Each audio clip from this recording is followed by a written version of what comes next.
And turf wars, if you got caught in somebody's community, maybe you going to a dance, maybe you going to buy some weed, or maybe you going to holler at a girl, you know what I mean? And the wrong motherfucker caught you, they trying to make you pay to come in their community.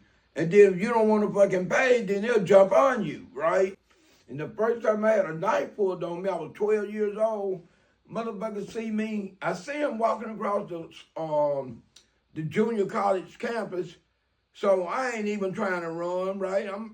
I stopped walking to see what this motherfucker want. So he comes up to me and he says, where you going? I said, I'm already there. And he said, what you mean? I said, I'm in the campground. That's where I'm going. And he said, where you going? I said, I'm going to see my grandmother. And he said, where you come from? I said, I came from the Orange Grove Projects. He said, that's where you live? I said, yeah. He said, you know you walking across my turf and you're going to have to pay a fee. I tell the nigga, I ain't paying shit because I was born in the campground. I'm like, motherfucker, I was born in the campground. He said, but you don't live in the campground now. I said, I don't give a fuck. I'm not fucking paying you no money. And he said, hey, you going to either pay me, and he pulled out this little bitty ragged-ass pocket knife. And, you know, I'm 12. I ain't have shit to fight with. And the only thing I had was my mom money. And my mom was like, if I come back home without the money and I ain't beat the fuck up, she going to beat me up. So I'd rather have this nigga kick my ass and maybe I get a couple cuts and maybe my mom won't beat my ass, right? So I have to run because I ain't got nothing to fight with. About 20 minutes later, I look up, they're my two uncles. I don't even know how they found me. It wasn't no pages, it wasn't no goddamn ankle monitors or none of that shit in fucking. This in 73. I don't even know how they found me. But I looked up, here they come walking toward me.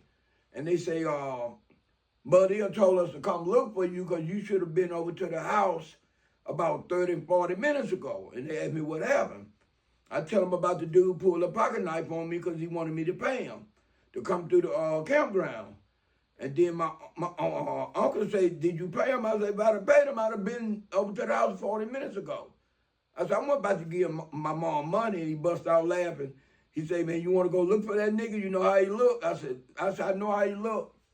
But nah, we're not going to look for him. And they say, so how you want to handle it? I said, I'm going to handle it.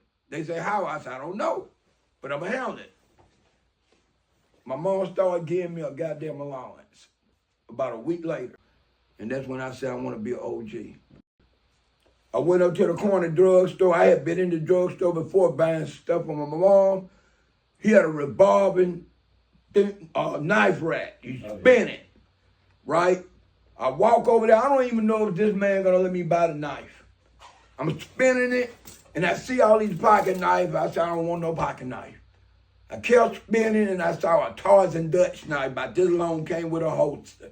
I said, that's what I need. So I got the stuff my mom wanted. I got that pocket knife. I took it up to the counter, put it on the counter. He ringing his stuff up, and when he looked at me with the knife, I thought he was gonna tell me to put it back. He ranged it up. I put all that stuff in a bag. By the time I got to home, I already took the knife out. 2 days later, I went back over to the same hood, seen the same nigga. He pulled out that regular-ass fucking pocket knife, and I lifted up my shirt, and he started bagging up, talking about he gonna give me without the knife. And I said, nigga, I'm gonna have this knife every time you see me. And that's when I said I wanna be an OG. I wanna be able to go the fuck wherever I wanna go.